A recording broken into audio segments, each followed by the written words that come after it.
Maternal and fetal, इसमें हमने discuss कर लिया था। जो फीटल फैक्टर है वो इम्पोर्टेंट थे। इसमें size, posture, attitude, presentation, presenting part, denominator, lie and fetal position, ये टोटल 8 फैक्टर थे। वन बाय वन हमने डिस्कस कर लिया था। कौन आंसर बताएगा? What is the most common type of fetal presentation? जो फीटल प्रेजेंटेशन है इसका मोस्ट कॉमन टाइप्स कौन सा रहेगा?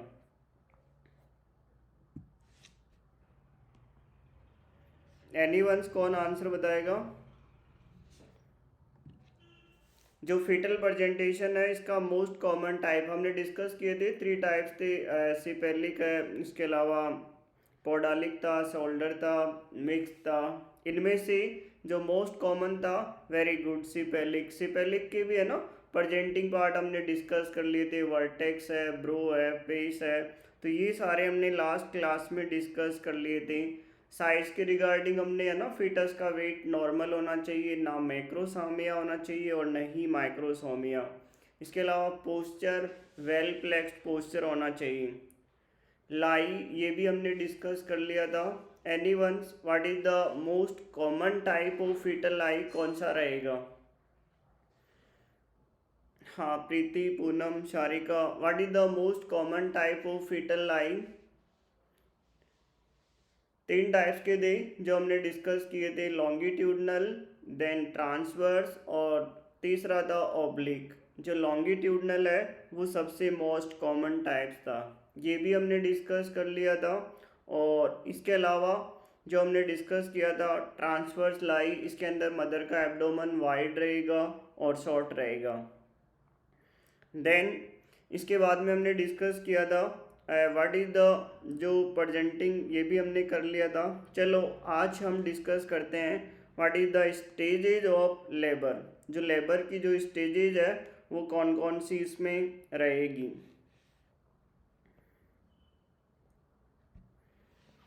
देन जो आज हम डिस्कस करेंगे स्टेजेज ऑफ द लेबर। जल्दी से आंसर करना है कि जो लेबर की स्टेजेज है वो टोटल कितनी रहेगी। Stages of the labour, answer करो कितनी स्टेज होती है लेबर की। हाँ प्रीति, पूनम, सारिका, राजेश जी, कितनी स्टेज रहेगी लेबर की? तो एक क्वेश्चन तो एग्जाम में यही पूछते हैं, how many stages of the labour, तो देन हमारे को आंसर करना है टोटल जो स्टेजेज है वो कितनी स्टेज है यहाँ पर, 4 स्टेजेज। टोटल 4 स्टेजेज है। मैंने आपको ग्रुप में नोट्स शेयर कर दिए गए हैं, पीपीटी हम डेफिनेटली मैं कल शेयर कर दूंगा। टोटल लेबर की 4 स्टेज है।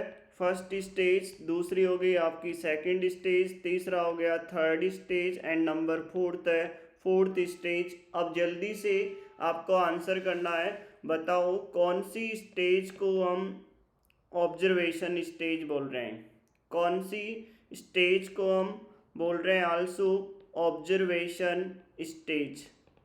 जो ऑब्जर्वेशन स्टेज है वो रहेगी आपकी फोर्थ स्टेज। बताओ कौन सी स्टेज के अंदर लेबर में, मैं बात करूँ जो फीटस की डिलीवरी होती है, कौन सी स्टेज में प्लेसेंटा की डिलीवरी होती है। वेट कर रहा हूँ आपके आंसर का। जो थर्ड स्टेज है इसके अंदर प्लेसेंटा की डिलीवरी रहेगी, और जो सेकंड स्टेज है इसके अंदर वेरी वेरी इंपॉर्टेंट फीटस की डिलीवरी रहेगी। और जो फर्स्ट स्टेज है वो स्टार्ट होती है, कहाँ से स्टार्ट होती है, ट्रू लेबर पेन से लेकर टिल कहाँ एंड कहाँ पर होगा, full dilation of cervix, full dilation of cervix. तो ये जो 4 स्टेज है ये हमें डिस्कस करनी है, stages of the labour. But इससे पहले हमें वन मोर टॉपिक डिस्कस करना है।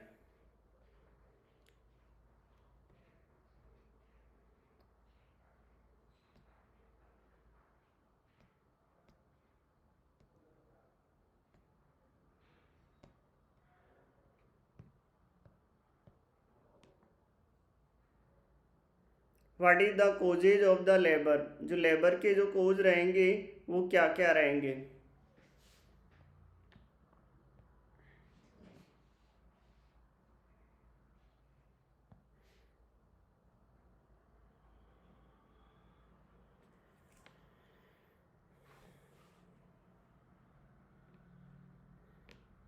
Causes of the labour anyone's, ये वाला स्टेज वाला हम डिस्कस करेंगे। पहले हमें डिस्कस करना है जो लेबर के जो कोज है वो कौन कौन से रहेंगे। इसमें से भी एक क्वेश्चंस एग्जाम में पूछते हैं, जो लेबर के जो कोज है वो कौन कौन से रहेंगे। तो इनमें से बहुत सारे कोजेज है, लाइक द हार्मोनल कोजेज है, केमिकल कोजेज है, सर्जिकल भी हम द्वारा हम परफॉर्म कर सकते हैं। उनमें से पहला जो कोज हमें डिस्कस करना है हार्मोनल कोजेज। हार्मोनल कोजेज ये हमें डिस्कस करना है, वेरी वेरी इंपॉर्टेंट। कौन बताएगा इसका आंसर कि कौन सा हार्मोन मेजरली रेस्पॉन्सिबल है फॉर लेबर के लिए। जो लेबर स्टार्ट के लिए जो हार्मोन रेस्पॉन्सिबल रहेगा वो कौन सा रहेगा। एनीवंस, मैं आपके आंसर का वेट कर रहा हूँ कि जो हार्मोनल कोजेज है, जो लेबर के ऑनसेट के लिए सबसे इम्पोर्टेंट हार्मोन है वो कौन सा रहेगा, बताओ कौन सा रहेगा। जो लेबर के लिए जो मेजर हार्मोन है वो कौन सा रहेगा यहाँ पर। तो वेरी वेरी इंपॉर्टेंट आपको याद रखना है यहाँ पर जो टर्म फीटस है, टर्म फीटस के हाइपोथैलेमस के द्वारा कौन सा हार्मोन रिलीज होता है, तो वो आपको याद रखना है कॉर्टिकोट्रॉपिक रिलीजिंग हार्मोन। ये हार्मोन जो कॉर्टिकोट्रॉपिक रिलीजिंग हार्मोन है ये एक्ट करेगा कौन सी ग्लैंड पे, ये एक्ट करेगा एंटीरियर पिट्यूटरी ग्लैंड्स पे। एंटीरियर पिट्यूटरी ग्लैंड्स है वो आपको याद रखना है। इसमें मेजरली जो लेबर से एसोसिएटेड हार्मोन है वो रहेगा एड्रिनोकॉर्टिकोट्रॉपिक हार्मोन।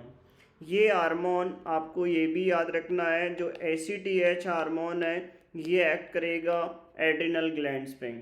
एड्रिनल ग्लैंड्स के द्वारा मेनली 3 टाइप्स के हार्मोन इसमें रिलीज होंगे कॉर्टिकोस्टेरॉइड से रिलेटेड। एक तो हो गया, मैं बात करूं ग्लूकोकॉर्टिकॉइड्स, दूसरा हो गया मिनरलोकॉर्टिकॉइड्स, तीसरा जो होता है sex hormone. Very very important, जो हमारे लिए जो ज़रूरी है इस एड्रिनल ग्लैंड से वो एसोसिएटेड आपको याद रखना है। जो ज़रूरी है वो कौन सा रहेगा, ग्लूकोकॉर्टिकॉइड्स। ग्लूकोकॉर्टिकॉइड्स, जितना ज़्यादा ग्लूकोकॉर्टिकॉइड्स रहेगा उतना ही आपको याद रखना है, जितना ज़्यादा ग्लूकोकॉर्टिकॉइड्स हार्मोन रिलीज होगा। इसके भी एग्जाम्पल की मैं बात करूं, क्या होता है, कॉर्टिसोल होता है, कॉर्टिसोन होता है, कॉर्टिकोस्टेरॉइन होता है। तो आपको 2-3 चीज़ें याद रखना है। नंबर 1, जो लेबर के जो कोज है आपको याद रखना है, इसमें एक हार्मोनल है। हार्मोनल में जब 8 टर्म हो जाता है तो उस दौरान जो टर्म बेबी है उसके हाइपोथैलेमस के द्वारा हार्मोन रिलीज होगा CRH। ये जो CRH है एंटीरियर पिट्यूटरी ग्लैंड पे एक्ट करेगा, इसके द्वारा हार्मोन रिलीज होगा ACTH, ये एक्ट करेगा एड्रिनल ग्लैंड्स पे। इसमें मेजरली जो लेबर से एसोसिएटेड हार्मोन है वो है ग्लूकोकॉर्टिकॉइड्स, और इसमें से भी जो याद रखना है कॉर्टिसोल। अब जो आपको वेरी वेरी इंपॉर्टेंट मैं बात करूं, जितना ज़्यादा कॉर्टिसोल हार्मोन होगा उतना ही प्लेसेंटा के द्वारा एस्ट्रोजन हार्मोन सिंथेसिस होगा। याद रखना है, जितना ज़्यादा कॉर्टिसोल होगा उतना ही प्लेसेंटा के द्वारा एस्ट्रोजन हार्मोन होगा। ये बढ़ा हुआ हार्मोन और ज़्यादा ना at the time of labour estrogen का लेवल तो बढ़ जाएगा। इसकी तुलना में जो प्रोजेस्टेरॉन का जो रेशियो है वो स्लाइटली कम हो जाता है। दैट मीन्स ये भी बढ़ रहा है, ये भी बढ़ रहा है, बट ज़्यादा क्या बढ़ रहा है, एस्ट्रोजन। इन दोनों का जो एस्ट्रोजन एंड प्रोजेस्टेरॉन का जो डिस्टर्ब रेशियो है वो आपको याद रखना है। जितना ज़्यादा एस्ट्रोजन हार्मोन रिलीज होगा जितना ज़्यादा हार्मोन एस्ट्रोजन रिलीज होगा उसकी तुलना में प्रोजेस्टेरॉन नहीं बढ़ रहा है, तो इन दोनों का ये जो नॉर्मल जो रेशियो है disturb estrogen progesterone ratio, this is ये बढ़ा हुआ एस्ट्रोजन का लेवल रेस्पॉन्सिबल रहेगा। आपको याद रखना है जितना ज़्यादा एस्ट्रोजन का लेवल बढ़ेगा वो रेस्पॉन्सिबल रहेगा। यहाँ पर very very important number ones आपको याद रखना है, ये रेस्पॉन्सिबल रहेगा इंक्रीज रिलीज ऑफ ऑक्सीटॉक्सिन। याद रखना है जितना ज़्यादा एस्ट्रोजन बढ़ेगा उतना ही ऑक्सीटॉक्सिन का लेवल बढ़ेगा। सेकंड वंस जो आपको याद रखना है, ये ऑक्सीटॉक्सिन का लेवल बढ़ रहा है, दूसरा ये बढ़ा हुआ एस्ट्रोजन का level is also responsible for increase oxytocin receptor.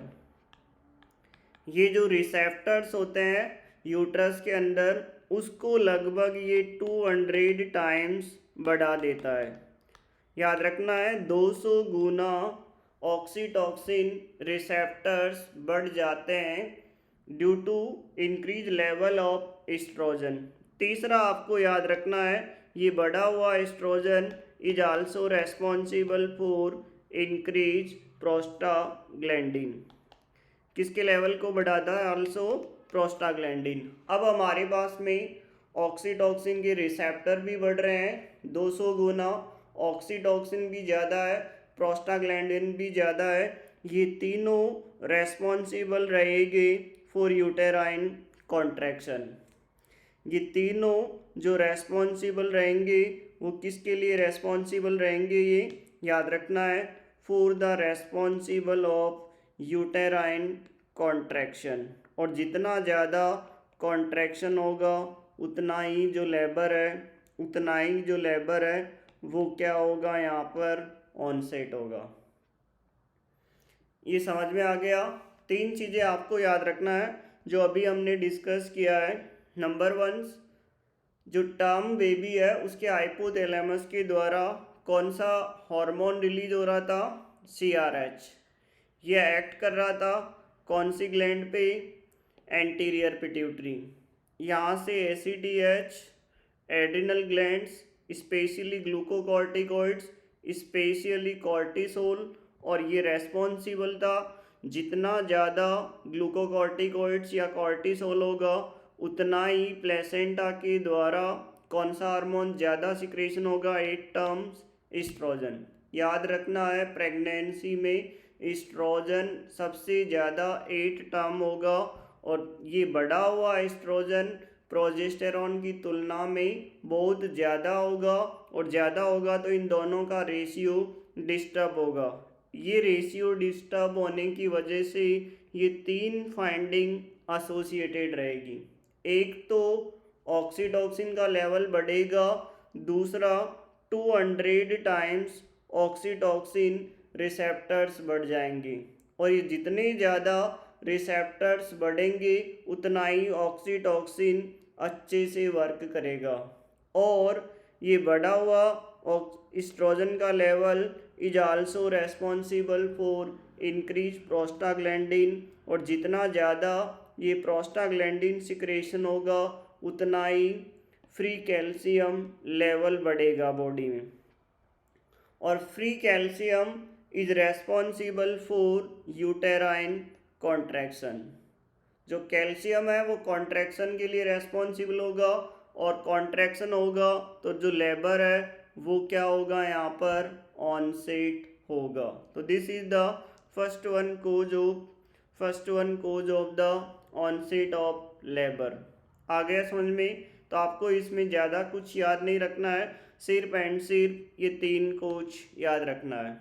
एक तो 8 टर्म्स ऑक्सीटॉक्सिन का लेवल बढ़ जाएगा, 200 टाइम्स ऑक्सीटॉक्सिन रिसेप्टर्स बढ़ जाएंगे, और तीसरा किसका लेवल बढ़ जाएगा? प्रोस्टाग्लैंडिन का लेवल बढ़ जाएगा। सेकंड वन कोज है जो लेबर के लिए रेस्पॉन्सिबल रहेगा। दूसरा कोच वेजाइनल एग्जामिनेशन दूसरा जो कोज रहेगा यहाँ पर वेजाइनल एग्जामिनेशंस, या फिर हम कुछ केसेज में हमने क्या परफॉर्म कर दिया, एमनियोटॉमी। एमनियोटॉमी, अब हमने एमनियोटॉमी का मीन्स है यहाँ पर जो आपको याद रखना है, आर्टिफिशियल रप्चर ऑफ मेम्ब्रेन। जब हमने पीवी एग्जामिनेशन किया उस दौरान मेम्ब्रेन रप्चर होगी, और मेम्ब्रेन रप्चर हो रही है तो याद रखना है ये रेस्पॉन्सिबल होता है इस दौरान जो एमनियोन है वो रप्चर हो गई, और रप्चर होगी तो प्रोस्टाग्लैंडिन जो E2 है उसका सिक्रेशन बढ़ जाएगा। इसके अलावा वेजाइनल एग्जामिनेशन के दौरान आल्सो ये रेस्पॉन्सिबल होता है एस्ट्रोजन के लेवल। अब ये भी बढ़ रहा है और ये भी बढ़ रहा है, तो डेफिनेटली इसकी वजह से जो लेबर होगा वो क्या होगा, ऑनसेट होगा। तो आपको पहला जो कोज है वो रहेगा हार्मोनल कोजेस। हार्मोनल में मेजरली आपको याद रखना है ऑक्सीटॉक्सिन, प्रोस्टाग्लैंडिन, ये ज़्यादातर एसोसिएटेड रहेंगे, और 8 टर्म इनकी इंटेंसिव जो मैं बात करूँ इंटेंसिटी वो इंक्रीज हो जाती है। तो this is the causes of the onset of labour. ये नॉर्मल कोजेज है जो आपको याद रखना है। नेक्स्ट वन, इसके बाद में हम डिस्कस कर रहे थे व्हाट इज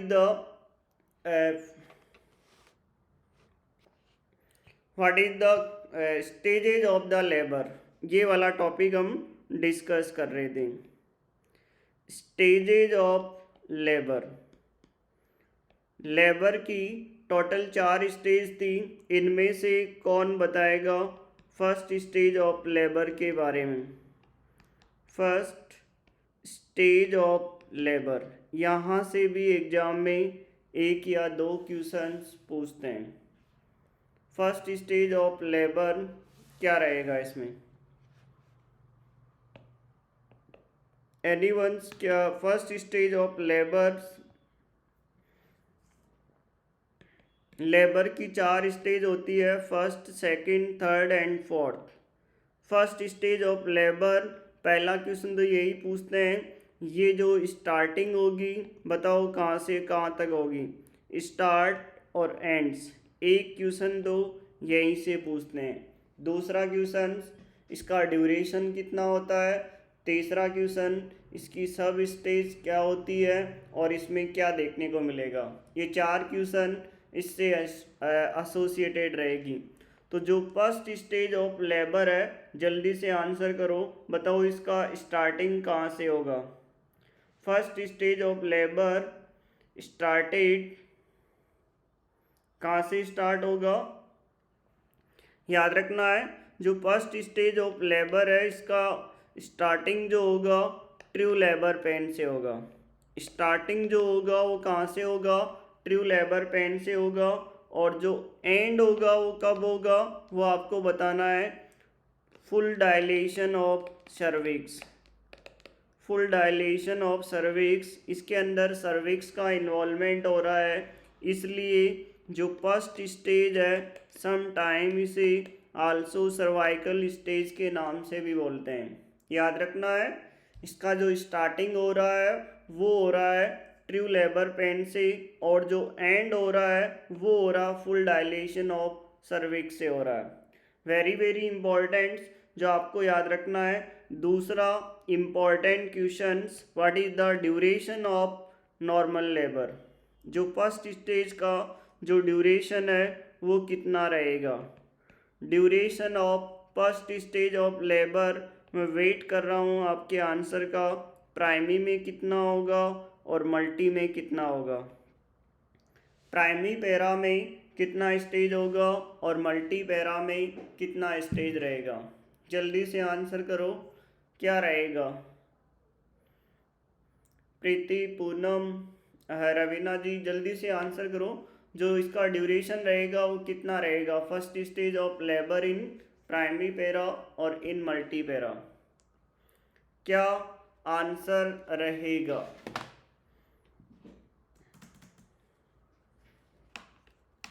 प्राइमरी पैरा में क्या रहेगा और मल्टी पैरा में क्या रहेगा।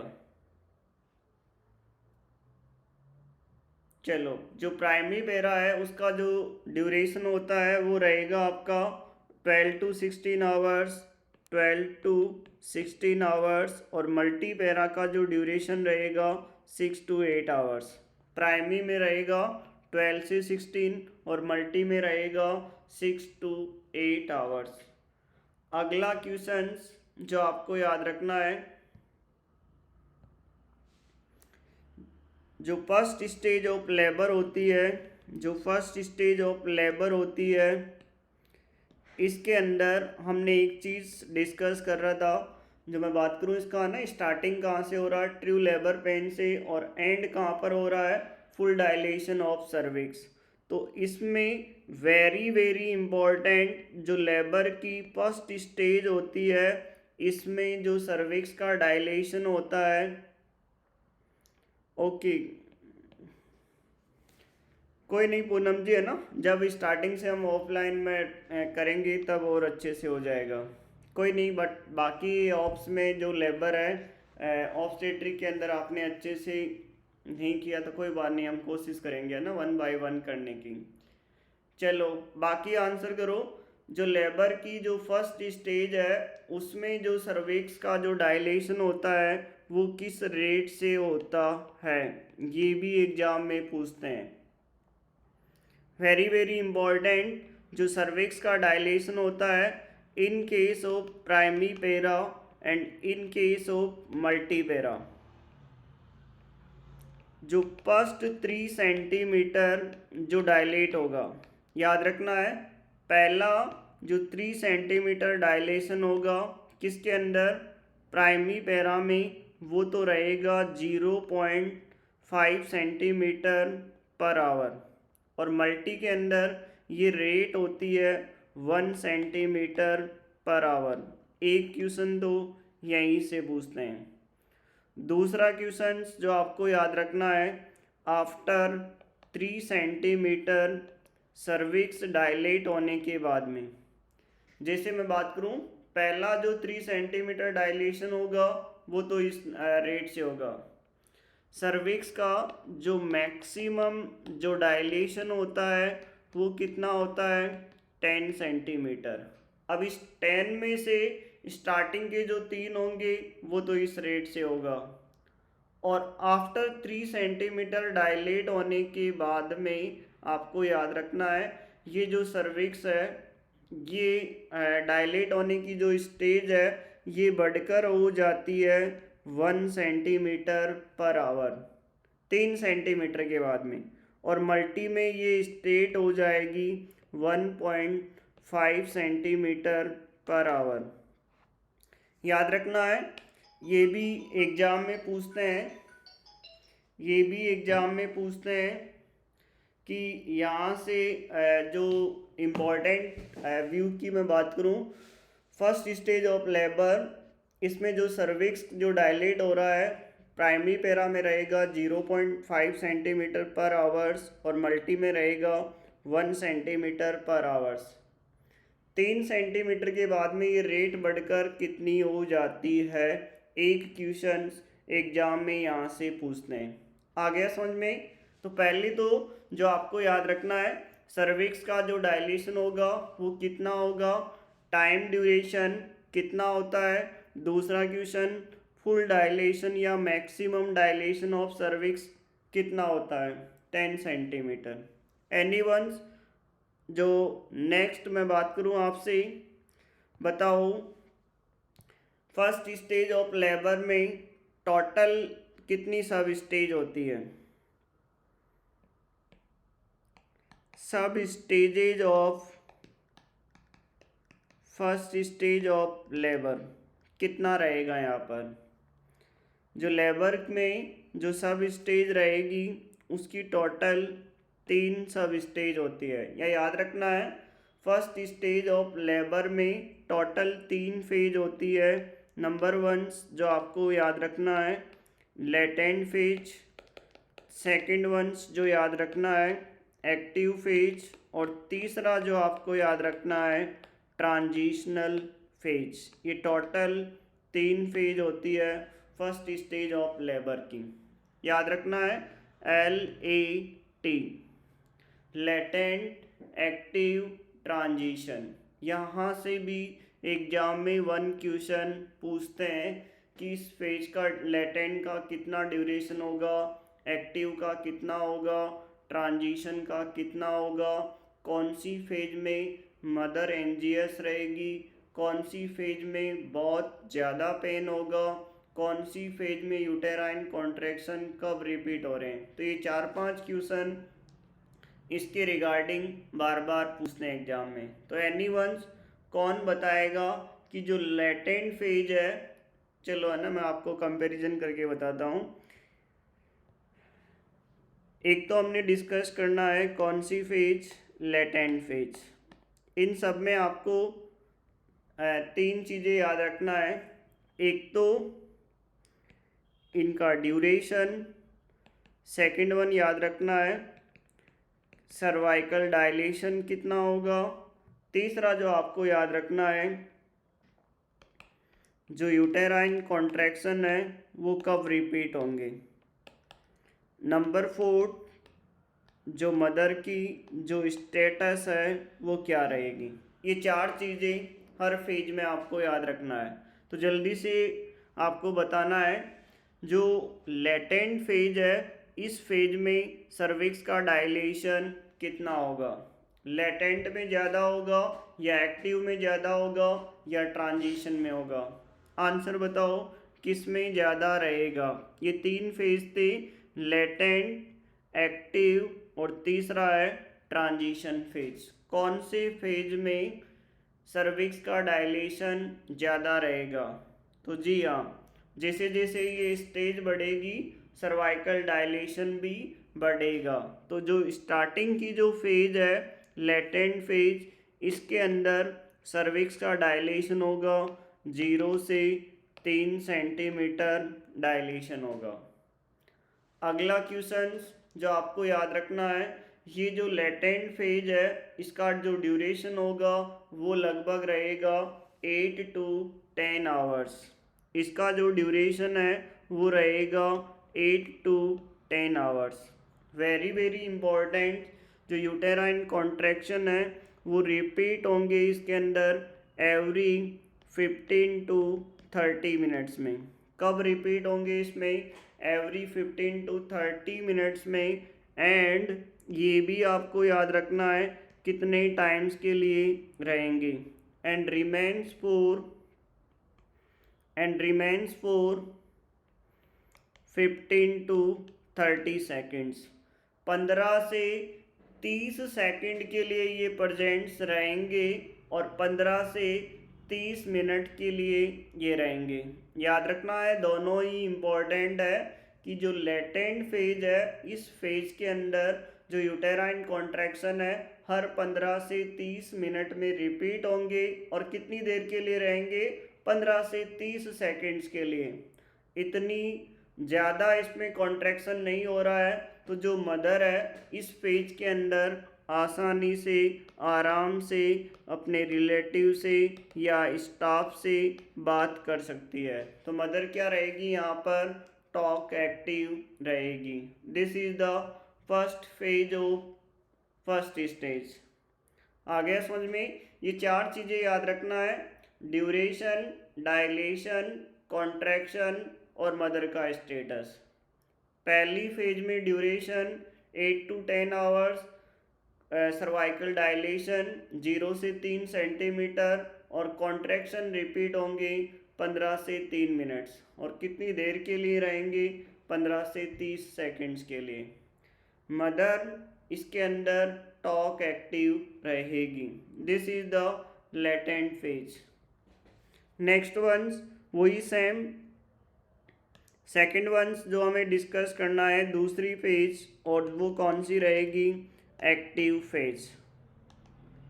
वही सेम 4 चीज़ें, सर्वाइकल डायलेशन कितना होगा, सेकेंड वंस ड्यूरेशन क्या होगा, तीसरा यूटेराइन कॉन्ट्रैक्शन एंड नंबर 4 वही आपको बताना है मदर का स्टेटस कैसा रहेगा। ये 4 चीज़ें हर फेज में बताना है। तो जल्दी से आंसर करो। एक्टिव फेज के अंदर जो लेबर है, जो लेबर की फर्स्ट स्टेज है, इसमें सर्विक्स डायलेशन कितना हो जाता है। लेबर की एक्टिव फेज के अंदर याद रखना, पहली जो लेटेंट फेज थी उसमें डायलेशन 0 से 3 था, इसमें ये बढ़कर हो जाता है 4 से 7, 4 to 7 सेंटीमीटर सर्विक्स डायलेट हो जाता है। इसका ड्यूरेशन जो रहेगा यहाँ पर 1 to 2 आवर्स। इसका जो ड्यूरेशन है एक्टिव फेज का 1 से 2 घंटे। और ये इम्पॉर्टेंट है, उस वाली फेज में जो कॉन्ट्रैक्शन आ रहे थे 15 से 30 मिनट्स में, और इसमें आ रहे हैं 45 से 60 सेकंड। याद रखना है इस फेज के अंदर जो कॉन्ट्रैक्शन है वो रिपीट तो होंगे एवरी 3 to 5 मिनट्स में, रिपीट तो होंगे एवरी 3 to 5 मिनट्स में, और कितनी देर के लिए रहेंगे वो याद रखना। Remains up to 45 to 60, 45 to 60 second, 45 से 60 सेकेंड के लिए ये रहेगा, 45 से 60 सेकेंड्स। याद रखना है इस वाली फेज में ये 15 से 30 थे प्रजेंट, और इस वाली फेज में ये 45 से 60 रहेंगे। और इस फेज के अंदर आपको याद रखना है ये जो कॉन्ट्रैक्शन है ये एवरी 3 to 5 मिनट्स में रिपीट हो रहे हैं, और जो लेटेंट फेज थी 15 से 30 मिनट के बाद में कॉन्ट्रैक्शन आ रहे थे। यहाँ पर इसका जो फ्रीक्वेंसी है जल्दी हो रहा है और कॉन्ट्रैक्शन देर से जा रहे हैं। तो मदर यहाँ पर क्या फील करेगी, याद रखना है इस फेज के अंदर जो मदर है वो फील्स करेगी, एंजाइटी रहेगी, रेस्टलेसनेस रहेगी एंड एनजीएस रहेगी, रेस्टलेसनेस रहेगी और एनजीएस रहेगी। तो वेरी वेरी इंपॉर्टेंट, ये समझ में आ गई 4 बातें, यस और नो। इसमें ना आपको समझने वाला है नहीं, आपको ये याद रखना है, ये हर फेज में ये 4 बातें आपको याद रखनी है। डायलेशन कितना होगा, ड्यूरेशन कितना होगा, यूटेराइन कॉन्ट्रैक्शन कब रिपीट होंगे और कितनी देर के लिए रहेंगे, और मदर का बात कर सकती है नहीं कर सकती है, ये 4 चीज़ें आपको हर फेज में याद रखना है। और जो सबसे लास्ट वन फेज है फर्स्ट स्टेज ऑफ लेबर की, वो कौन सी रहेगी आपकी, ट्रांजिशन फेज। कौन सी फेज रहेगी, तीसरी जो फेज है वो आपको याद रखना है ट्रांजिशन फेज। वही सेम 4 चीज़ें जो आपको याद रखना है। नंबर वंस जो आपको याद रखना है सर्वाइकल डायलेशंस, सेकंड वंस जो आपको याद रखना है ड्यूरेशंस, तीसरा जो आपको याद रखना है uterine contractions, and number 4 mother का स्टेटस। ये 4 चीज़ें हर फेज में याद रखना है। इस फेज में सर्वाइकल डायलेशन हो रहा था 4 to 7 एक्टिव में। इस फेज के अंदर जो सर्विक्स है इसका डायलेशन होगा इसके अंदर 8 to 10 सेंटीमीटर, और जो 10 सेंटीमीटर है वो क्या रहेगा यहाँ पर, फुल्ली डायलेशन या मैक्सिमम डायलेशन। इसका जो ड्यूरेशन है वो याद रखना है ओनली 30 मिनट्स या लेस देन 30 मिनट्स। इसमें जो कॉन्ट्रैक्शन रिपीट होंगे वो याद रखना आपको। इसके अंदर जो कॉन्ट्रैक्शन रिपीट हो रहे थे एक्टिव फेज में वो कब हो रहे थे, 3 से 5 मिनट में, जबकि ट्रांजिशन फेज में रिपीट होंगी एवरी 2 से 3 मिनट्स में। और कितने टाइम्स के लिए रहेंगे, कितने टाइम्स के लिए रहेंगे, 60 to 90 सेकेंड्स के लिए ये प्रेजेंट रहेंगे। इसमें कितने टाइम्स के लिए रह रहे थे, 45 से 60 सेकेंड्स, जबकि इसमें ये ड्यूरेशन बढ़कर हो गया 60 to 90। अब एक तो दो चीज़ें आपको, जो कॉन्ट्रैक्शन है वो जल्दी आ रहे हैं, देर तक प्रेजेंट है, तो यहाँ पर मदर को बहुत ज़्यादा पेन हो रहा है, तो मदर क्या हो जाएगी, यहाँ पर जो मदर है वो क्या हो जाएगी, बहुत ज़्यादा पेन की वजह से आउट ऑफ कंट्रोल, असहनीय दर्द होगा इस वाली फाइंडिंग में। तो this is the first stage of labour. आपको सिर्फ एंड सिर्फ जो एग्ज़ाम व्यू से इम्पोर्टेंट है, जो आपको याद रखना है, जो आपको याद रखना है, जो लेबर की जो फर्स्ट स्टेज है, जो लेबर की जो फर्स्ट स्टेज है, इसमें से जो क्वेश्चन पूछते हैं जो आपको याद रखना है, एक क्वेश्चन तो इसका स्टार्टिंग कब होता है, एंड कब होता है। दूसरा क्वेश्चन इसका ड्यूरेशन, प्राइमरी में कितना होगा, मल्टी में कितना होगा। तीसरा क्वेश्चन इसकी फेज कौन कौन सी है और कौन सी फेज में कॉन्ट्रैक्शन कब होगा, कौन सी में रिपीट होगा। तो this is the first stage of labour. Next ones हमें डिस्कस करना है सेकंड स्टेज ऑफ लेबर। दूसरा जो हमें डिस्कस करना है सेकंड स्टेज ऑफ लेबर,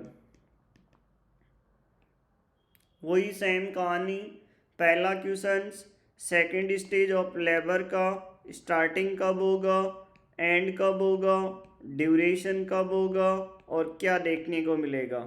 ये तीन क्वेश्चन तो डायरेक्टली एग्जाम में पूछते हैं। जल्दी से आंसर करो। लेबर की जो सेकंड स्टेज है बताओ इसका ओरिजिन, इसका स्टार्टिंग कहाँ से होगा। बताओ कौन सी फेज है जिसके अंदर फीटस की डिलीवरी होती है, कौन सी स्टेज है जिसके अंदर फीटस की डिलीवरी होती है। तो जिसका आंसर क्या रहेगा, जी हाँ, जो फीटस की जो डिलीवरी होगी वो कौन सी फेज में होगी, सेकंड स्टेज में। बताओ इसका सेकंड स्टेज का जो स्टार्टिंग होता है वो कहाँ से होगा, full dilation of cervix, full dilation of cervix. याद रखना है सेकंड स्टेज का जो ओरिजिन होगा, जो स्टार्टिंग होगा वो कहाँ से होगा, full dilation of the cervix. जो 10 सेंटीमीटर हुआ ना वहाँ से स्टार्टिंग होगा, और इसका एंड कब होता है ये भी आपको याद रखना है। जो एंड होगा वो कब होगा, जब बेबी बाहर निकल जाएगा। Expulsion of fetus, expulsion of fetus, याद रखना इसमें प्लेसेंटा बाहर नहीं निकलेगा। लेबर की जो सेकंड स्टेज है उसके अंदर फीटस बाहर निकलेगा, न कि प्लेसेंटा। जो प्लेसेंटा है उसका बाहर निकलना लेबर की थर्ड स्टेज को इंडिकेट करेगा। इसका जो ड्यूरेशन है प्राइमरी पैरा में कितना होगा और मल्टी पैरा में कितना होगा, ये भी एग्जाम व्यू से इम्पोर्टेंट है। प्राइमरी पैरा में कितना होगा, मल्टी पैरा में कितना होगा। जो प्राइमरी पैरा है आंसर करो, सेकंड स्टेज ऑफ लेबर का प्राइमरी पैरा में ड्यूरेशन कितना होता है, 2 to 3 आवर्स। मल्टी पैरा के अंदर ये ड्यूरेशन हो सकता है 30 मिनट से लेकर टिल 45 मिनट्स, टिल 45 मिनट्स। तो आपको ये दो चीज़ें इसके अंदर याद रखना है। आगे समझ में, लेबर की सेकंड स्टेज का ओरिजिन होगा फुल डायलेशन ऑफ सर्विक्स। तो यहाँ से कभी कभी ये एग्जाम में डायरेक्टली पूछते हैं कि सर्विक्स का मैक्सिमम डायलेशन जो देखने को मिलेगा, तो आपको आंसर ये वाला करना है, सेकंड स्टेज। दूसरा क्वेश्चन जो एग्जाम में पूछते हैं, फेटस की डिलीवरी कौन सी स्टेज में होती है, तो आपको आंसर करना है सेकंड स्टेज में। तीसरा क्वेश्चन, प्राइमरी पैरा में ये जो ड्यूरेशन है सेकंड स्टेज का कितना रहेगा, 2 to 3 आवर्स, और मल्टी के अंदर 30 to 45 मिनट्स। सेम वैसे ही हमने डिस्कस किया था, प्राइमरी पैरा में फर्स्ट स्टेज का जो ड्यूरेशन रहेगा वो रहेगा 12 to 16 आवर्स। वो कितना रहेगा यहाँ पर, 12 to 16 आवर्स। नेक्स्ट वंस, अगला क्वेश्चन जो हमें डिस्कस करना है, बताओ कौन सी फेज के अंदर फीटस की डिलीवरी हो रही है, तो आपको आंसर देना है सेकंड स्टेज। अब बताओ, जो मैं बात करूं आपसे, ये जो मैकेनिज्म ऑफ लेबर है ये भी इम्पोर्टेंट टॉपिक है, और जो मैकेनिज्म ऑफ लेबर है वो यूजुअली कौन सी स्टेज में टेक्स प्लेस होंगे, तो आपको ये भी याद रखना है, इसका लेना देना भी कौन सी स्टेज में रहेगा, सेकंड स्टेज में। कौन सी स्टेज में रहेगा इनका लेना देना भी, सेकंड स्टेज ऑफ लेबर में रहेगा। कौन आंसर करेगा, what is the meaning of mechanism of labour. आपको इतना याद रखना है, जब बेबी पेल्विस के दौरान बाहर निकल रहा है उस दौरान उसके हेड और बॉडी में जो भी चेंजेज आ रहे हैं उसको हम क्या बोल रहे हैं, मैकेनिज्म ऑफ लेबर। मीनिंग समझ में आ गया। जो बर्थ कैनाल है, जो पेल्विस है, उस दौरान बेबी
अरे यार ऑटोमेटिक चल रहे थे, तुम्हारा लैपटॉप चार्ज खत्म हो गया। अरे यार हाँ।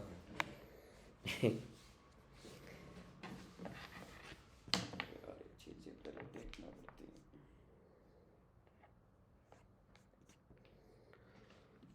सर यार ये स्लाइड बड़ी नहीं हो रही यार, और उसमें मुझे मजा आ नहीं रहा। कौन सा? उसमें किसमें? मैं तो उसी में पढ़ा रहा हूँ, किसमें? जो कल पढ़ा रहा था उसमें। अच्छा वो स्विच ऑन कर लिया था आपने? तुम्हारी आईडी से ही लॉगिन है क्या? नहीं नहीं, मनवीर की से है।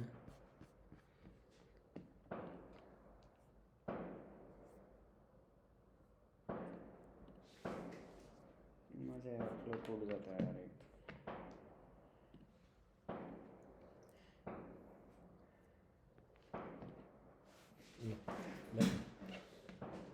ये तुम ध्यान नहीं देते क्या? थोड़ा देखे करो पाए तो। उसमें नोटिफिकेशन नहीं है यार।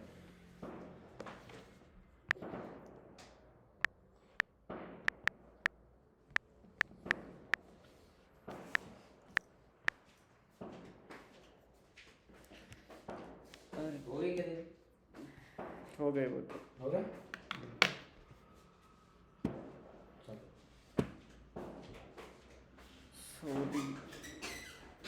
चलो हम डिस्कस कर रहे थे mechanism of the labour.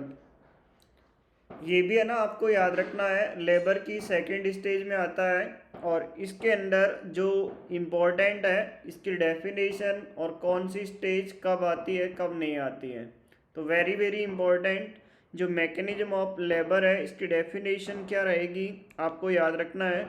It is a series of events. पहली लाइन्स जो आपको याद रखना है, ये एक स्टेप बाय स्टेप प्रोसीजर है, ये एक स्टेप बाय स्टेप प्रोसीजर है या सीरीज ऑफ इवेंट्स है जो कहाँ पर टेक्स प्लेस होंगे, that takes place in that takes place in that takes place in जो होंगे यूजुअली है ना पेल्विस, या मैं बात करूँ है ना birth canal, during the journey of fetus. जो फीटस की जो जर्नी है वो पेल्विस के अंदर जो भी वाटेवर जो चेंजेज हो रहे हैं, जो सीरीज ऑफ इवेंट्स हो रहे हैं, उसी को हम क्या बोल रहे हैं, मैकेनिज्म ऑफ लेबर। इसमें टोटल ये जो मैकेनिज्म ऑफ लेबर है, कौन कौन सी स्टेप होती है वो आपको याद रखना है। मैकेनिज्म ऑफ लेबर की जो स्टेप्स है वो आपको याद रखना है, और यहीं से सबसे ज़्यादा क्वेश्चंस पूछते हैं। नंबर 1 जो आपको याद रखना है, पहली जो स्टेज रहेगी वो कौन सी रहेगी, इंगेजमेंट। सेकंड वन जो स्टेज रहेगी वो रहेगी डिसेंट। तीसरा जो आपको याद रखना है, flexions. Number 4 flexions. Number 3 flexions, and number 4 रहेगी internal rotation of fetal head, and number 5 कौन सी रहेगी, क्राउनिंग। Number 5 crowning. जल्दी से बताओ 6 नंबर पे कौन सी स्टेज रहेगी, 6 नंबर पे रहेगी एक्सटेंशंस। नंबर 7 पे जो रहेगी वो है रेस्टिट्यूशंस।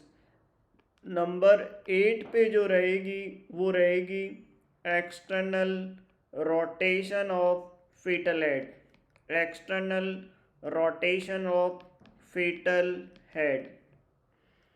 नंबर 9 पे जो रहेगी वो रहेगी आपकी delivery of shoulder, and last one जो रहेगा डिलीवरी ऑफ ट्रंक या बॉडी, ट्रंक या बॉडी। तो ये टोटल 10 स्टेज है मैकेनिज्म ऑफ लेबर की, और ये सारे आपको याद रखना है। चलो मैं बात करूँ स्टार्टिंग में कौन कौन सी जो स्टेज है। Number 1 engagement, second one descent, तीसरी जो रहेगी flexion, internal rotation, crowning, extension, इसके अलावा रेस्टिट्यूशंस, इसके अलावा external rotation, delivery of shoulder and delivery of trunk या बॉडी। ये टोटल 10 स्टेप्स आपको याद रखनी है, ये हम डिस्कस करेंगे। बट फिलहाल जो हम डिस्कस कर रहे थे सेकेंड स्टेज ऑफ लेबर में कौन कौन सा रहेगा। सेकेंड स्टेज ऑफ लेबर में हमने डिस्कस किया था, एक तो इसका स्टार्टिंग कहाँ से होगा, full dilation of cervix, and कहाँ पर होगा, एक्सटेंशन ऑफ फीटस, इसका ड्यूरेशन क्या होगा, ये हमने डिस्कस कर लिया था। तीसरा हमने डिस्कस कर लिया सेकेंड स्टेज ऑफ लेबर के अंदर क्या इंक्लूड होगा, मैकेनिज्म ऑफ लेबर, और इसका बेसिक मीन्स क्या रहेगा, series of events adapted by fetus. ठीक है, जो भी वाट एवर चेंजेज आ रहे हैं फीटल हेड या बॉडी में during its journey to birth canal, ठीक है, उसको हम बोल रहे हैं मैकेनिज्म ऑफ लेबर से रिप्रेजेंट कर रहे हैं। इसके अंदर ये वेरियस स्टेप है, डोंट वरी, ये वाला टॉपिक हम लेटर ऑन डिस्कस करेंगे। इसके बाद में हमें डिस्कस करना है थर्ड स्टेज ऑफ लेबर। एक क्वेश्चंस यहाँ से भी पूछते हैं, थर्ड स्टेज ऑफ लेबर, वही सेम क्वेश्चंस, पहला क्वेश्चन तो इसका स्टार्टिंग कहाँ से होगा, दूसरा क्वेश्चन इसका एंड कहाँ से होगा, तीसरा क्वेश्चन ड्यूरेशंस है, नंबर 4 क्या इसके अंदर फाइंडिंग मिलेगी। ये 4 क्वेश्चंस हर स्टेज के रिगार्डिंग आपको याद रखना है। तो फर्स्ट वंस हमें डिस्कस करना है, बताओ लेबर के जो थर्ड स्टेज है इसका ओरिजिन, इसका स्टार्टिंग कहाँ से होता है, आफ्टर एक्सपल्सन ऑफ प्लेसेंटा या फीटस, ये आपको याद रखना है। जो लेबर है जो उसकी थर्ड स्टेज है इसका स्टार्टिंग होगा आफ्टर एक्सपल्सन ऑफ फीटस। इसका स्टार्टिंग कहाँ से होगा, आफ्टर एक्सपल्सन ऑफ फीटस, और इसका जो एंड होगा वो आपको याद रखना है। जो थर्ड स्टेज है इसका जो एंड होगा वो रहेगा आपका expulsion of placenta.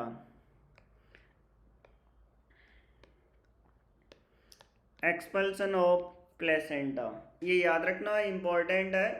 Third stage of labour का जो स्टार्टिंग हो रहा है वो तो हो रहा है एक्सपल्सन ऑफ फीटस और एंड हो रहा है एक्सपल्सन ऑफ प्लेसेंटा।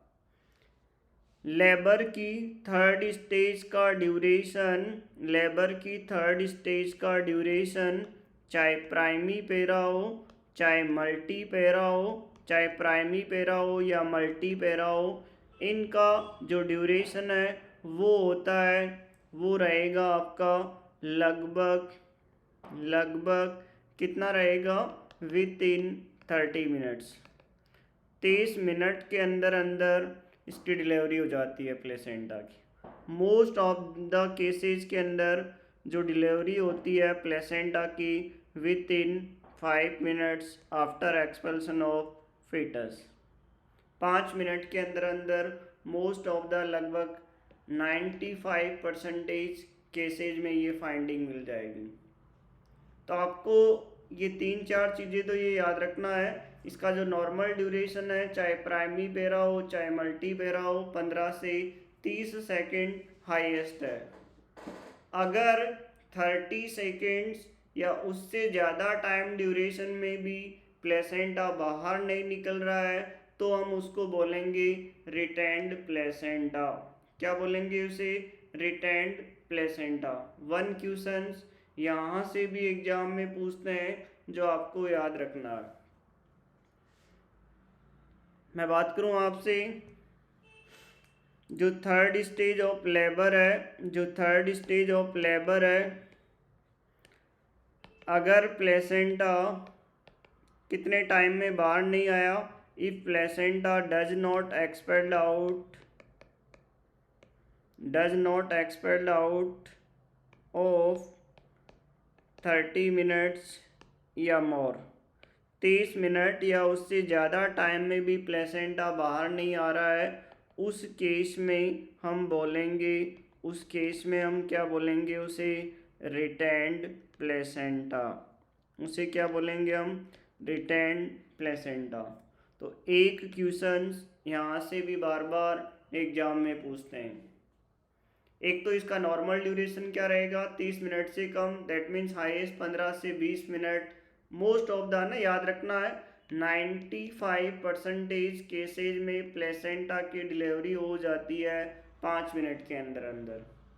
बट आपको याद रखना है 30 मिनट या उससे ज़्यादा टाइम ड्यूरेशन हो रहा है, उसको हम बोल रहे हैं रिटेन्ड प्लेसेंटा। क्या बोल रहे हैं उसे, रिटेन्ड प्लेसेंटा। एनीवन, कौन बताएगा इसका आंसर कि जो प्लेसेंटा है इसका सेपरेशन कौन सी लेयर से होता है, जो प्लेसेंटा है इसका सेपरेशन कौन सी लेयर से होता है। आंसर बताना है, एक्सपल्सन ऑफ प्लेसेंटा इसकी मेजरली 3 स्टेप्स होती है। नंबर 1 जो आपको याद रखना है, फर्स्ट वंस जो रहेगा सेपरेशन, सेकंड स्टेप जो रहेगी डिसेंट्स, और तीसरी जो रहेगी वो होगी एक्सपल्सन। अब जल्दी से आंसर करना है, बताओ प्लेसेंटा की कौन सी लेयर है, प्लेसेंटा की कौन सी लेयर है जिससे, सॉरी, यूट्रस की कौन सी लेयर है जिससे प्लेसेंटा सेपरेट होगा। आंसर सभी को देना है, बताओ क्या आंसर रहेगा। रवीना जी, मंजू, अंजलि, क्या आंसर रहेगा, वेट कर रहा हूँ। जो प्लेसेंटा है इसका सेपरेशन, प्लेसेंटा का सेपरेशन कौन सी लेयर से होता है, ये एग्जाम में पूछते हैं। प्लेसेंटा का सेपरेशन कौन सी लेयर से होगा, तो आपको आंसर करना है decidua, decidua spongiosum, decidua spongiosum. याद रखना है जो प्लेसेंटा है इसका सेपरेशन जो होगा वो कौन सी लेयर से होगा, डेसिडुआ स्पंजियोसम, डेसिडुआ स्पंजियोसम। जबकि प्लेसेंटा का अटैचमेंट पूछे, ये भी एग्जाम में पूछते हैं, जो प्लेसेंटा है इसका अटैचमेंट कौन सी लेयर से होगा, डेसिडुआ बेसिलिस। दोनों क्वेश्चन इंपॉर्टेंट है। प्लेसेंटा का अटैचमेंट पूछे बेसिलिस, सेपरेशन पूछे स्पंजियोसोम। जब प्लेसेंटा, याद रखना है आपको, ये जो यूटेराइन कैविटी है इस कैविटी से जो प्लेसेंटा है, ठीक है, सबसे पहले क्या होगा, इस लेयर से सेपरेट होगा। जो प्लेसेंटा है वो कौन सी लेयर से सेपरेट होगा, तो वो आपको बताना है डेसिडुआ स्पंजियोसोम। जब प्लेसेंटा यूटेराइन कैविटी से बाहर निकल रहा है तो सबसे पहले उसका सेपरेशन होगा, और सेपरेशन होगा उसके लिए जो लेयर रेस्पॉन्सिबल है वो लेयर कौन सी रहेगी, डेसिडुआ स्पंजियोसोम। जो डेसिडुआ स्पंजियोसोम है इस लेयर से सेपरेट हो गया, सेपरेट होने के बाद में ये जो प्लेसेंटा है वो नीचे वाले उसमें आ जाएंगे। तो इस प्रोसेस को हम, सेकंड जो प्रोसेस है इसको हम बोलेंगे डिसेंट। क्या बोलेंगे उसे, डिसेंट, डिसेंट्स।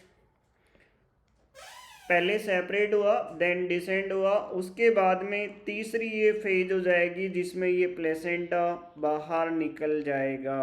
तो ये आपको याद रखना है, जो प्लेसेंटा है इसका एक्सपेल्सन 3 स्टेप्स के द्वारा होता है। सबसे नंबर 1 सेपरेशंस, दूसरा डिसेंट, तीसरा एक्सपल्शन। और ये सारा काम 95% केसेस के अंदर हो जाता है विद इन 5 मिनट्स। मैक्सिमम 15 से 20 मिनट हाईएस्ट, ठीक है। बट इन तीनों का ड्यूरेशन अगर मोर देन 30 मिनट हो गया है, उस केस में हम इसे रिटेंड प्लेसेंटा बोलेंगे। क्या बोलेंगे? Retained placenta. याद रखना है, सेपरेशन, डिसेंट, एक्सपल्सन, ये सारा काम with in 15 to 20 minutes of delivery के अंदर हो जाता ना। जब बेबी बाहर निकल जाए उसके 15 से 20 मिनट में प्लेसेंटा भी बाहर आ जाता है। हाँ, बता रहा हूँ आपको, सेपरेशन में भी है ना सेंट्रल और मार्जिनल होता है। बता रहा हूँ आपको, पहले तो ये याद रख लो, आपको जो प्लेसेंटा का सेपरेशन है वो कौन सी लेयर हो गई? Decidua spongiosum. दूसरा, ये जो प्रोसेस है इसको होने में 15 से 20 मिनट, अगर 30 मिनट या उससे ज़्यादा टाइम ड्यूरेशन हो रहा है उस केस में हम नॉर्मल नहीं बोल रहे हैं, उसे हम बोल रहे हैं रिटेंड प्लेसेंटा। उसे हम क्या बोल रहे हैं? हम रिटेंड प्लेसेंटा। नेक्स्ट वन, ये भी आपको याद रखना है, जो प्लेसेंटा है इसका जो सेपरेशन होता है वो कितने मैकेनिज्म के द्वारा होता है। अगला क्वेश्चंस, ये भी एग्जाम व्यू से इम्पोर्टेंट है कि जो प्लेसेंटा का जो सेपरेशन होता है वो कितने मैकेनिज्म के द्वारा होता है? By 2 mechanism. कभी कभी इसको मेथड से भी रिप्रेजेंट करते हैं, और इसके 2 मोस्ट कॉमन मेथड है जिसके द्वारा प्लेसेंटा का सेपरेशन होता है। नंबर वन जो आपको याद रखना है, शल्ट्स मैकेनिज्म, और दूसरा जो आपको याद रखना है मैथ्यू डंकन मैकेनिज्म।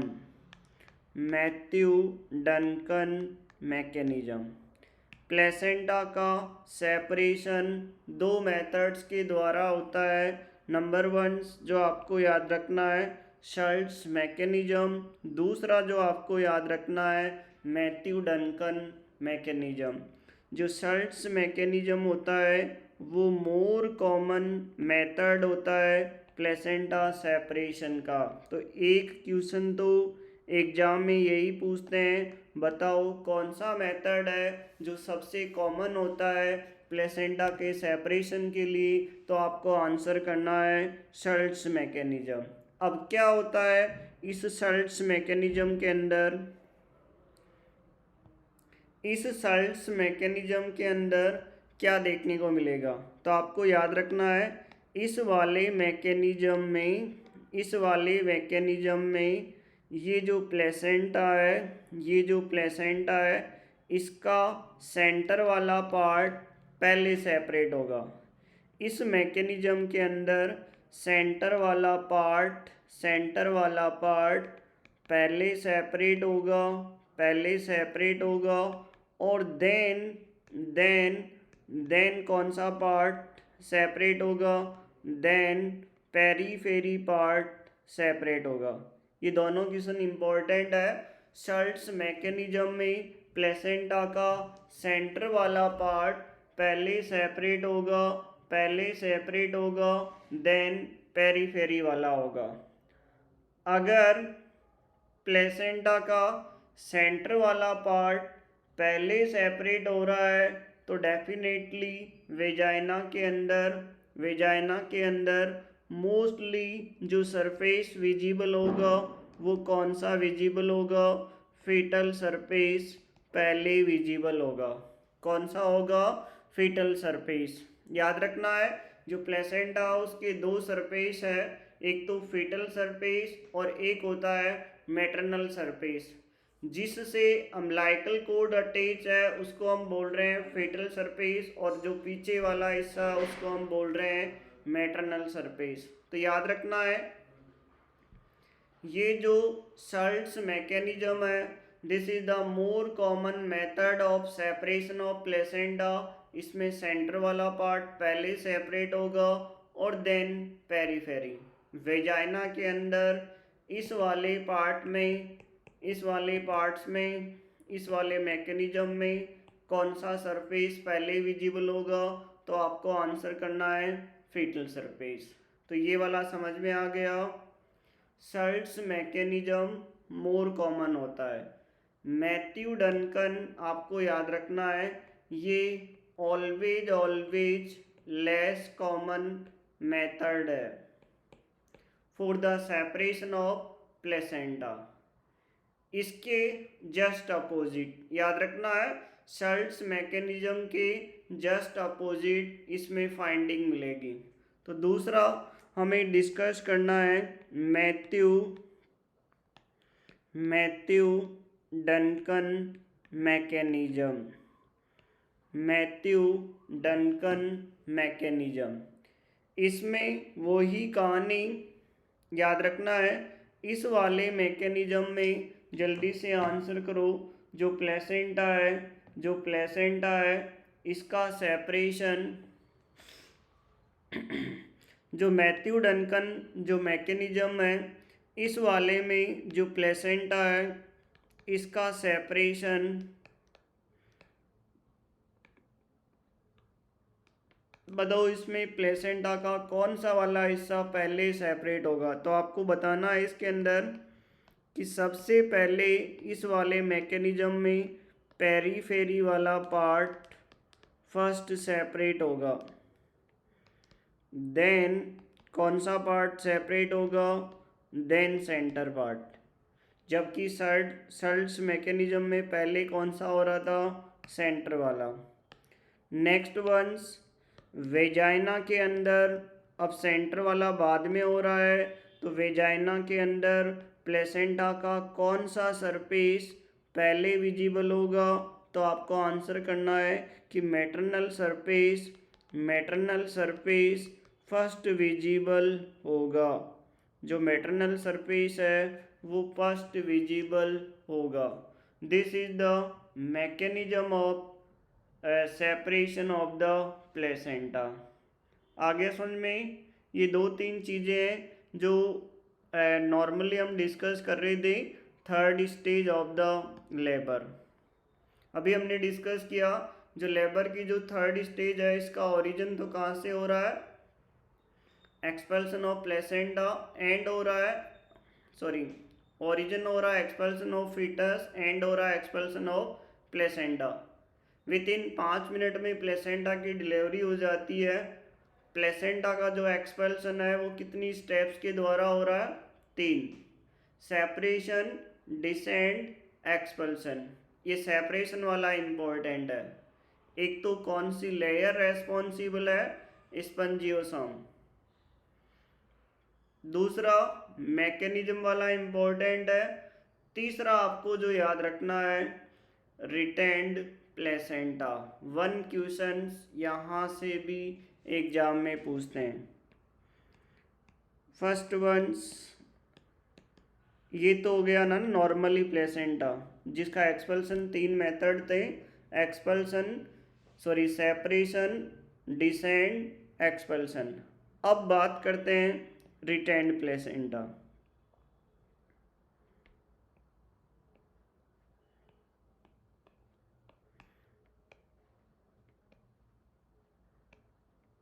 क्या होता है इसका बेसिक मीनिंग आपको याद रखना है। रिटेंड प्लेसेंटा इसका बेसिक मीनिंग क्या होता है, अभी हमने डिस्कस किया था कि डिलीवरी फीटस की डिलीवरी के बाद में अगर 30 मिनट्स या उससे ज़्यादा टाइम ड्यूरेशन में जो प्लेसेंटा है वो यूटेराइन कैविटी से बाहर नहीं आ रहा, ये जो प्लेसेंटा है वो 30 मिनट या उससे ज़्यादा टाइम में अभी भी यूटेराइन कैविटी के अंदर ही है। अगर ये बाहर नहीं निकल रहा है तो हम उसे क्या बोलेंगे, रिटेन्ड प्लेसेंटा। क्या बोलेंगे, रिटेन्ड प्लेसेंटा। अब इसकी क्या क्या वजह हो सकती है।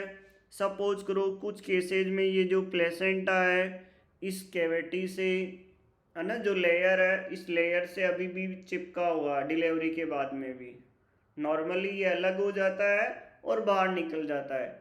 कुछ केसेज में ये प्लेसेंटा इस लेयर के चिपका हुआ नहीं है बट अभी भी यूटेराइन कैविटी में है, तो भी क्या हो सकता है, रिटेन्ड प्लेसेंटा। अब कुल मिलाकर हमें इतना याद रखना है कि ये जो प्लेसेंटा है इस कैविटी के अंदर तो हम छोड़ नहीं सकते, इसको हम बाहर निकालेंगे। तो यहाँ से जो क्वेश्चन पूछते हैं, जो आपको याद रखना है, ये जो प्लेसेंटा है इसको एक्सपेल्ड आउट करने के कितने मेथड्स रहेंगे। Very very important. पहला तो इसका बेसिक मीनिंग क्या रहेगा, अगर प्लेसेंटा का एक्सपल्सन आफ्टर डिलीवरी 30 मिनट्स या उससे ज़्यादा टाइम में बाहर नहीं आ रहा है उसको हम बोलेंगे रिटेन्ड प्लेसेंटा। अगला question, in retained placenta removal of placenta by, ये जो रिटेन्ड प्लेसेंटा है इसका जो हम मैनेजमेंट करेंगे, जो हम बाहर निकालेंगे यूटेराइन कैविटी से, इन 3 मेथड्स के द्वारा हम बाहर निकाल सकते हैं।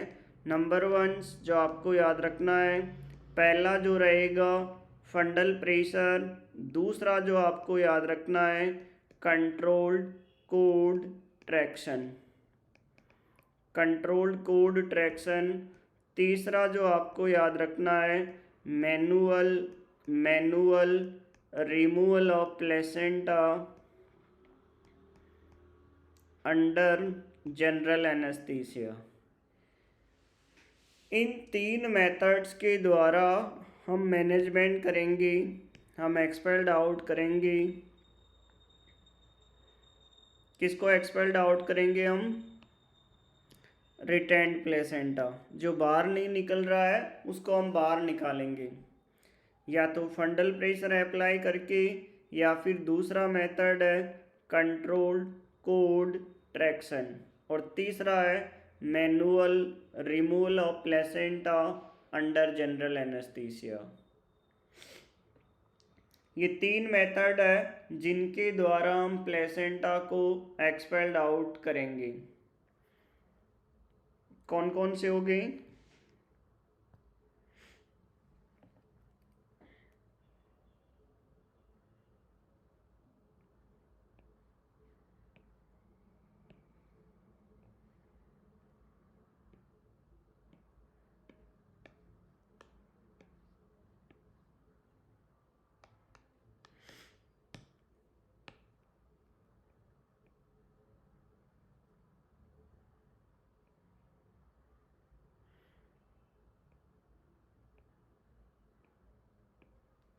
आपके पास में ये 2 डायग्राम है linear base, diagram A and B. एक के अंदर तो ये जो प्लेसेंटा है वो यूटेराइन कैविटी से अभी भी चिपका हुआ है, तो बताओ इन तीनों में से कौन सा मेथड यूज में लेंगे। दूसरे वाले डायग्राम में ये प्लेसेंटा इस लेयर से तो चिपका हुआ नहीं है बट अभी भी स्टिल इस यूटेराइन कैविटी में है, तो बताओ कौन सा मेथड यूज में लेंगे। आंसर सभी को करना है। जो बी वाला मेथड है, जो बी वाला इमेज है, इसमें हम कौन सा मेथड यूज में लेंगे वो आपको याद रखना है, manual removal of placenta, manual removal of placenta under general anaesthesia. Second वाले इमेज के अंदर आपको याद रखना है जब प्लेसेंटा का सेपरेशन ही नहीं हुआ है, जब प्लेसेंटा का सेपरेशन ही नहीं हुआ है, उस केस में हम कौन सा मेथड यूज में लेंगे? उस केस में हम कौन सा मेथड यूज में लेंगे? Manual removal of placenta under general anaesthesia. जो इमेज ए है इसके अंदर आपको याद रखना है, इसमें प्लेसेंटा का सेपरेशन तो हो गया है बट अभी भी यूटेराइन कैविटी में है, बट बाहर नहीं निकल रहा है। उस केस में हम दो मेथड्स यूज में लेते हैं। नंबर 1 आपको याद रखना है, पहला जो रहेगा फंडल प्रेशर, और दूसरा जो मेथड हम यूज में लेंगे इस केस में हम यूज में लेते हैं CCT, कंट्रोल कोड ट्रैक्शन। तो इन 3 मेथड्स के द्वारा हम रिटेंड प्लेसेंटा को बाहर निकालेंगे। कौन कौन से हो गए? पहला हो गया फंडल प्रेशर, दूसरा हो गया CCT, तीसरा हो गया manual removal of placenta under general anaesthesia. जो क्वेश्चन पूछते हैं वो यही पूछते हैं, अगर placenta uterine cavity uterine wall से अटैच्ड है और कैविटी में प्रेजेंट है तो बताओ कौन सा मेथड अप्लाई करेंगे। सेपरेशन नहीं हुआ है तो आपको आंसर करना है manual removal of placenta under general anaesthesia. अगर सेपरेशन हो चुका है उस केस में हम यूज में लेंगे फंडल pressure and controlled code traction. ये दो मेथड्स हम यूज में लेंगे। अब सबसे पहले हमें डिस्कस करना है फंडल प्रेशर। फर्स्ट वंस जो हमें डिस्कस करना है फंडल प्रेशर।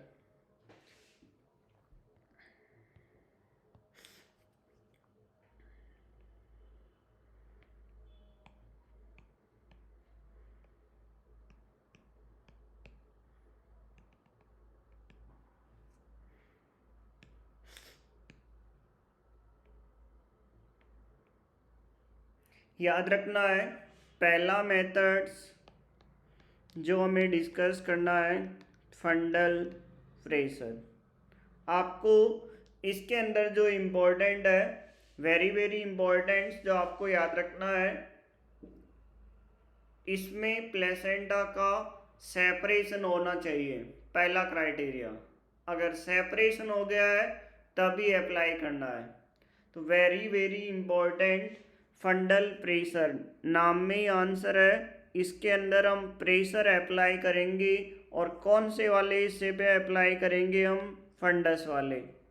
अगर इस वाले हिस्से पे हम प्रेशर अप्लाई करें तो ये जो प्लेसेंटा है वो यहाँ से नीचे आ जाएगा, और नीचे आ जाएगा तो हम इसको बाहर निकाल सकते हैं। तो वेरी वेरी इम्पोर्टेंट फंडल प्रेशर में पहला जो क्राइटेरिया है वो आपको याद रखना है। इसके अंदर हम क्या करेंगे? फंडस को होल्ड करेंगे।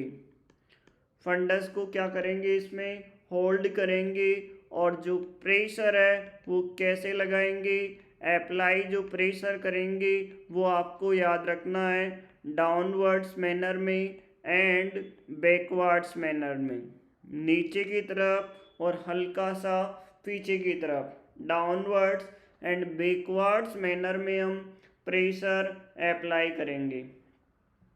डाउनवर्ड्स एंड बैकवर्ड्स मैनर में हम प्रेशर अप्लाई करेंगे। तो वेरी वेरी इम्पोर्टेंट जो प्रेशर है वो हम लगाएंगे, अप्लाई प्रेशर करेंगे। 4 फिंगर, 4 जो उंगलियां हैं वो तो हम पीछे की तरफ, 4 फिंगर बिहाइंड, और जो थंब है वो आगे की तरफ रखेंगे, थंब इन फ्रंट। ये नहीं पूछते हैं बट आपको इतना याद रखना है फंडल प्रेशर में इस फंडस वाले हिस्से पे हम प्रेशर अप्लाई करेंगे, इस वाले पोर्शन पे। और ये जो प्रेशर अप्लाई करते हैं ये एग्जाम में पूछते हैं। किस मैनर में हम करेंगे? Downwards and backwards. इस प्लेसेंटा पे हम प्रेशर लगाएंगे फंडस वाले हिस्से पे, ताकि ये जो प्लेसेंटा वो किधर आ सके? नीचे आ सके, लोअर यूटेराइन फॉल के अंदर आ सके। ठीक है। तो ये वाला हम मेथड कब यूज में लेंगे, जब placenta, when placenta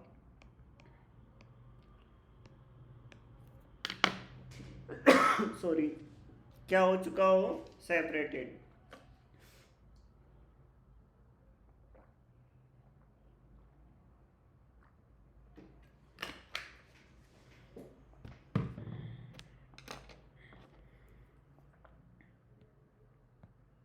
second once जो मेथड है वो आपको याद रखना है, control code traction.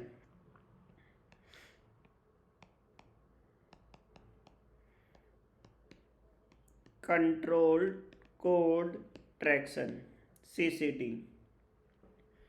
Number 1 question जो आपको याद रखना है, used when placenta is separated but not expelled out from cavity। जो कंट्रोल कोड ट्रैक्शन है इसमें भी दो चीज़ें याद रखना है, प्लेसेंटा का सेपरेशन तो हो चुका है बट वो बाहर नहीं निकल रहा, अभी भी कैविटी के अंदर ही है। तो इसके नाम में ही आंसर है, अम्लाइकल कोड को होल्ड करके हम, है ना, निकाल रहे हैं हम। तो वेरी वेरी इंपॉर्टेंट, इसमें जो प्रेशर अप्लाई करेंगे वो कहाँ पर करेंगे। तो पहला क्वेश्चन जो आपको याद रखना है, कंट्रोल्ड कोड ट्रैक्शन के अंदर जो प्रेशर अप्लाई करेंगे वो कौन से वाले हिस्से में करेंगे, अप्लाई प्रेशर ऑन सिम्पाइसिस प्यूबिस। कौन से वाले हिस्से में करेंगे, सिम्पाइसिस प्यूबिस। और हल्का सा इसमें हम जो प्रेशर अप्लाई करेंगे वो किस मैनर में करेंगे, अपवर्ड्स एंड बैकवर्ड्स। याद रखना है इसके अंदर जो फंडल प्रेशर है और जो कंट्रोल्ड कोड ट्रैक्शन है, इन दोनों में एक चीज़ कॉमन है, वो प्रेशर कौन सा है, बैकवर्ड्स। अपवर्ड्स का मीन्स अम्लाइकल कोड को स्लाइटली हम ऊपर की तरफ पुश करेंगे, ठीक है। तो आपको ये चीज़ें याद रखना है, कंट्रोल्ड कोड ट्रैक्शन में जो प्रेशर अप्लाई कर रहे हैं वो कहाँ पर कर रहे हैं, सिम्पाइसिस प्यूबिस। किस वे में हम प्रेशर अप्लाई कर रहे हैं, अपवर्ड्स एंड बैकवर्ड्स। तो ये भी इम्पॉर्टेंट है, कंट्रोल्ड कोड ट्रैक्शन। तीसरा जो आपको याद रखना है, number 3, manual removal of placenta under general anaesthesia. तीसरा जो आपको याद रखना है, manual removal of placenta under general anaesthesia. नाम में ही आंसर है, ये वाला मेथड हम कब अप्लाई करेंगे, when placenta is not separated. जो प्लेसेंटा है उसका सेपरेशन ही नहीं हुआ है। इसके अंदर हम याद रखना है, पेशेंट को जनरल एनेस्थीसिया देना है। नाम में आंसर है, फर्स्ट वंस हम क्या करेंगे, पेशेंट को एनेस्थीसिया देके ठीक है, जनरल एनेस्थीसिया देंगे। जनरल एनेस्थीसिया देने के बाद में वन एंड इसको हम किस मैनर इंट्रोड्यूस करेंगे, कॉन्सेप्ट, है ना, ऐसे फैला के नहीं करना है, इस तरीके से कॉन्सेप्ट, है ना, मुट्ठी लाइक द, इस तरीके से कॉन्सेप्ट में इसको हम इंट्रोड्यूस करेंगे, किसके अंदर, introduce into the uterine cavity.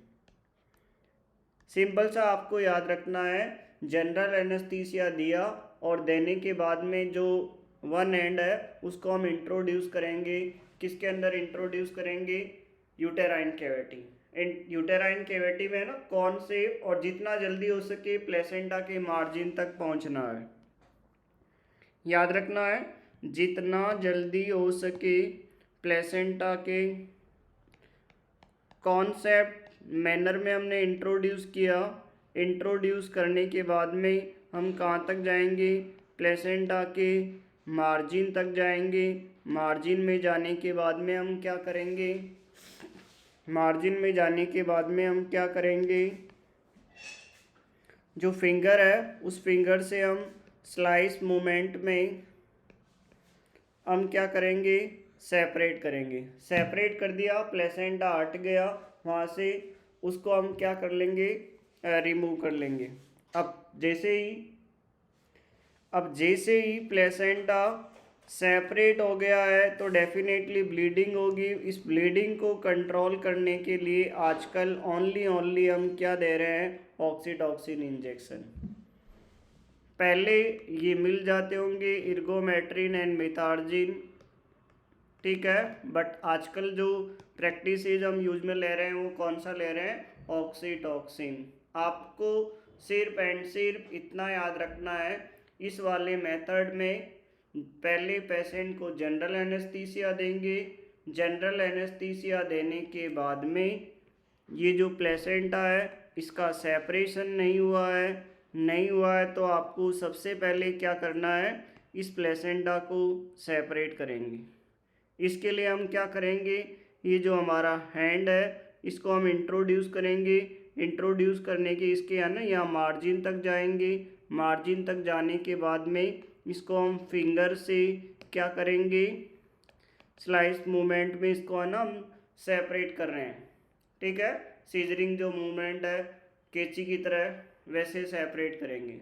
Separate करने के बाद में जैसे ही ये सेपरेट होगा तो डेफिनेटली यहाँ से ब्लीडिंग होगी। इस ब्लीडिंग को अरेस्ट करने के लिए क्या देंगे हम, ऑक्सीटॉक्सिन, ठीक है। तो प्लेसेंटा को रिमूव करना है और फिंगर को बाहर निकलना है। This is the retained placenta के मेथड्स। तो वेरी इम्पोर्टेंट, आपको इतना याद रखना है, जो रिटेंड प्लेसेंटा है वो 3 मेथड्स के द्वारा हम रिमूव कर सकते हैं। कौन कौन से, फंडल pressure, controlled code traction and manual removal of placenta under general anaesthesia. तो प्लेसेंटा सेपरेट नहीं हुआ है तो हम कौन सा मेथड यूज में लेंगे, और सेपरेट हो चुका है तो हम कौन सा मेथड्स यूज में लेंगे, ठीक है। तो this is the third stage of labour, this is the third stage of the labour. और जो लास्ट वन जो स्टेज है वो कौन सा रहेगा आपका, fourth stage of labour, fourth stage of labour. इसी को हम बोल रहे हैं ऑब्जर्वेशन स्टेज, ठीक है। जो यूजुअली होती है ऑब्जर्वेशन स्टेज आफ्टर डिलीवरी से लेकर within 1 hour to 4 hours तक। इसके अंदर मदर और फीटस इन दोनों का हम क्या कर रहे हैं, ऑब्जर्वेशन में रख रहे हैं। तो दैट मीन्स इसके अंदर है ना वाइटल जो भी है वो हम क्या कर रहे हैं, मॉनिटर कर रहे हैं स्पेशली, ठीक है। तो लेबर की ये 4 स्टेजेज होती है। 4 कौन कौन सी हो गई, first stage, second stage, third stage, fourth stage, ठीक है। आज है ना टाइम ज़्यादा हो गया है, बाकी कल संडे है, मेरा ऑफ है, मैं सर से टाइम डिस्कस कर लूँगा। तो कल होल ऑफ द ना ये लेबर और एक और टॉपिक हम डिस्कस करेंगे। तो आज हमने डिस्कस किया causes of the onset of labour. Causes के अंदर है ना हार्मोनल मेजरली कौन कौन सा था, ऑक्सीटॉक्सिन, एस्ट्रोजन, प्रोस्टाग्लैंडिन, ये ज़्यादा रेस्पॉन्सिबल थे। इसके अलावा एमनियोटॉमी या वेजाइनल एग्जामिनेशन के दौरान प्रोस्टाग्लैंडिन रिलीज हो रहा है, वो भी लेबर ऑनसेट कर रहा था। उसके बाद में हमने डिस्कस किया स्टेजेज ऑफ लेबर। 4 स्टेज होती है, first, second, third and fourth. अब बताओ प्लेसेंटा का डिलीवरी कौन सी स्टेज में होता है, जो प्लेसेंटा की डिलीवरी होती है वो कौन सी स्टेट में होती है, थर्ड स्टेज में। फीटस की जो डिलीवरी होती है वो कौन सी स्टेज में होती है, सेकंड स्टेज में, ठीक है। और सर्वाइकल स्टेज किसे बोल रहे थे, फर्स्ट स्टेज। ऑब्जर्वेशनल स्टेज किसे बोल रहे थे, fourth stage. Latent, active and transition phase किसके अंदर देखने को मिल रहा था? First stage. एक्टिव फेज में सर्वाइकल डायलेशन कितना हो रहा था? 4 to 7। मैकेनिज्म ऑफ लेबर किस में इंक्लूड हो रहे थे? Second stage. चलो बाकी रिमेनिंग हम कल डिस्कस करेंगे। कल मैं आपको ये सारा ना टेक्निकल स्टाफ से हेल्प करके ये सारे पीपीटी जो भी हमने डिस्कस किया है मैं शेयर कर दूंगा। Okay, thank you so much. जय हिंद, जय भारत, गुड नाइट।